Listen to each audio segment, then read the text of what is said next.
On Saturday morning, I wake up to find envelopes under the door again. Our allowances and one extra. My parents finally wrote to me. I open up the envelope, intending to skim through it quickly, but it turns out there's not much to skim through. They send their love and hope I'm having fun at boarding school. That's it. No mention of what they've been doing. No questions about any friends I've made. Not even any questions about magic. How can they not ask about magic? Before I got here, I had no idea what was possible. There was only that brief moment of magic back when I was 13, before the officials came to turn off the power and give me the choice. For 3 years, I've had to wait and wonder. And now I'm finally starting to discover this entire world of possibilities, and they don't even ask? Maybe they don't want to bother me in case I'm busy, or they figure I'll tell them what I want to tell them. I still haven't written. I'm so bad. I will write them a letter. Tomorrow. Really. But for today, I have to decide whether or not to go out. I decide to stay in and study. It was still early on in the year, and I could always use any opportunity I could get to become smarter. After breakfast on Sunday, I sit down to figure out what to write to my parents. I could tell them about the strange professors here, but I don't want to sound like I'm complaining. There are lots of silly stories about things that happened during initiation, but I'm not sure they can really appreciate them if they weren't there. They might think it sounds like bullying. I guess I should tell them about my bedroom and the food here, things like that, so that they don't worry about me. They'll want to know that I get enough sleep and that I remember to brush my teeth. And my roommates. I should write about them. We've been so busy, we don't know each other all that well yet, but they're both good people. Poor Ellen's had a hard time of it this week with initiation. I'm sure she's glad that it's all over now. As for magic, well, I've learned a few things, but I haven't really done proper magic yet. Just classroom exercises. So I'll wait a while before I tell them much about that. Mail doesn't go out on Sundays, so I fold my letter up and stick it in an envelope, but I don't seal it yet. I can get a stamp from the on-campus post office tomorrow. Right now, I think I'll go for a walk. I wander around the campus, wondering how long the leaves will stay green. This is a magical place, so it might be like this all year. I miss the fall colors, though. I wonder what witches and wizards do for Halloween. Dress up like normal people? As I'm thinking that, my own personal Halloween decoration makes an appearance. Hi, Damien, I say brightly. He looks at me oddly. What are you up to? Want to do something together? Why? Damien asks. To be friendly? Because we're bored? Not that bored. He brushes past me and walks away without another word. What just happened here? Virginia comes up from behind me. I told you so. Told me what? I ask blankly as I spin around to face her. That he's evil, she reminds me. I was just talking to my brother about him, to get the scoop. He's a total womanizer. William says that last year he left every sophomore in Butterfly Hall crying in the bathroom at some point. He gets girls' hopes up, then, when they fall in love with him, he dumps them. I'm not dating him, I exclaim, my cheeks going scarlet. I just thought that we were becoming friends and... The point is, he's a jerk, Virginia says as she cuts me off. Forget you ever knew him. You'll be better off. I agree with her, but the truth is, I'm saying it just to say it. There must be some misunderstanding. I know Virginia doesn't like Damien, but... He was nice to me. Maybe he's just having a really bad day. Still, if he doesn't want to talk to me right now, there's no point in chasing after him. Come on, Virginia says. Let's go to the gym and play. Okay, I agree, and we head off to the gym and pass away the rest of the afternoon. On Monday morning, I set off across the campus on my way to breakfast. Hey, wait up, Virginia calls after me, and I stop in my tracks as she runs up to me. Phew, I'm glad I caught you. What's up? Sign-ups for clubs is this week, Virginia reminds me. I wanted to make sure you were on board for the sports team. Liz next door said no, but Anisha's in. What sport are we doing exactly? I ask. Does it matter? Virginia asks. We can vote on that later. First, I have to get enough people to agree and find out what sort of team we can manage. Promise you'll join? Sure, I guess, I reply with a shrug. Great, Virginia cheers, clapping me on the back. We have official sign-ups on Wednesday afternoon, so go to the gym then. And as long as we're both doing it, Ellen will have to stop studying all the time and join in. She waves and jogs away.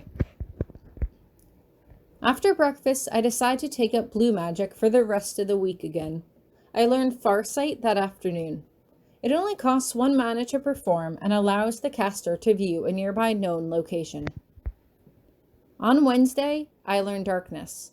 It costs a bit more mana, 5 to be exact, but it completely removes visibility in the caster's location. I could only imagine how handy that would be if I had to hide from someone.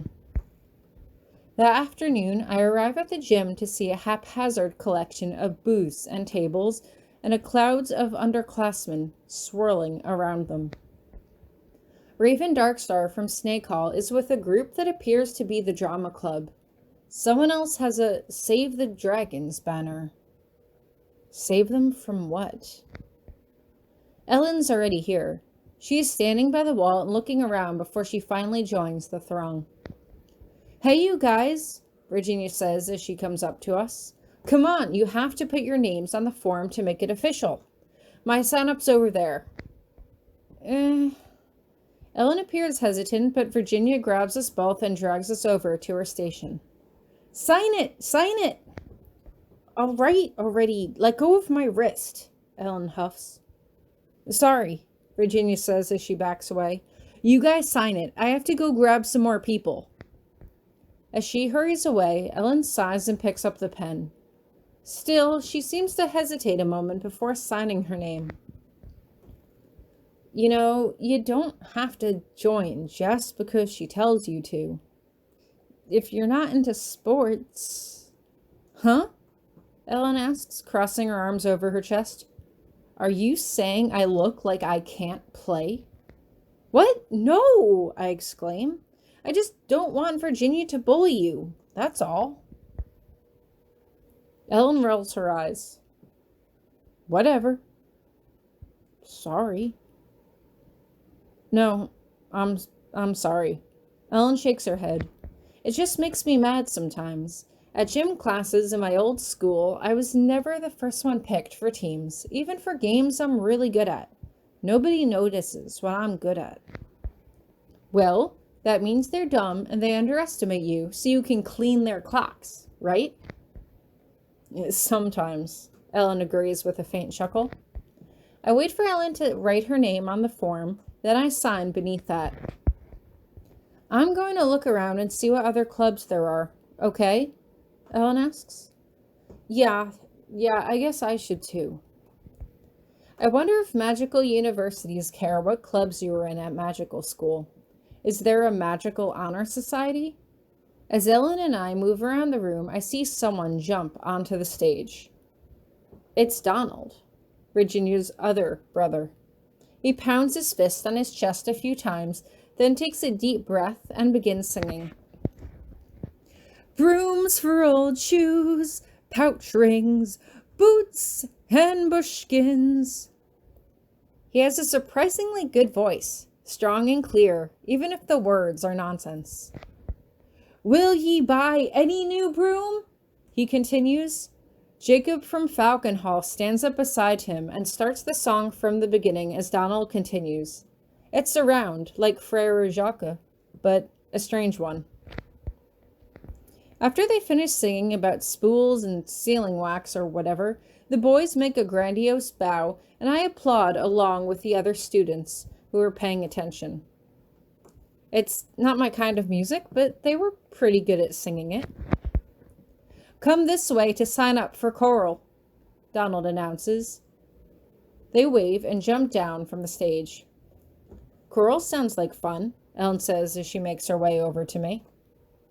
I'm not interested, but I let Ellen lead me over to them anyway, just to be polite. Hello, ladies, Donald says as we approach. Here to sign up for... Wait, I know you.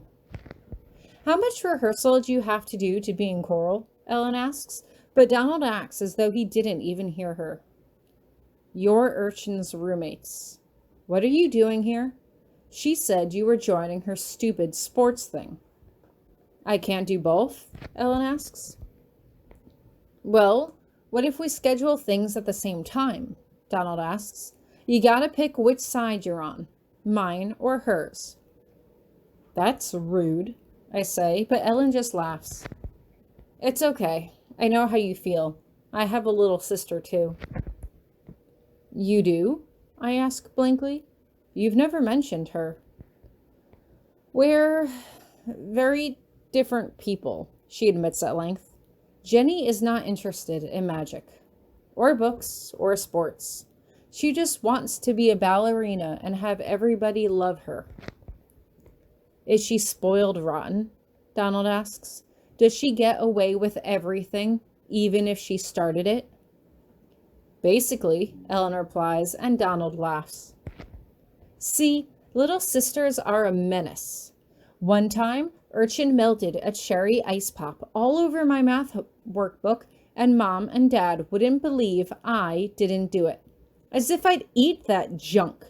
So they wouldn't spell it off, and I had to hear about it from them and my teacher at school because she's a messy eater. Ellen laughs. Jenny used to hate it if I locked my door to study in private, and she would stand outside and scream until Mama would make me let her in. Yeah, you know how it is. Donald shrugs. Anyway, it's cool if you want to sign up for choral. I'd like to try, but if it gets in the way of my schoolwork, I'll have to stop, Ellen says. Yeah, whatever. Donald turns to me. What about you, whatever your name is? Me? I ask. There is no way I'm singing in public. I think I'd better go see how Virginia is doing. I quickly hurry away.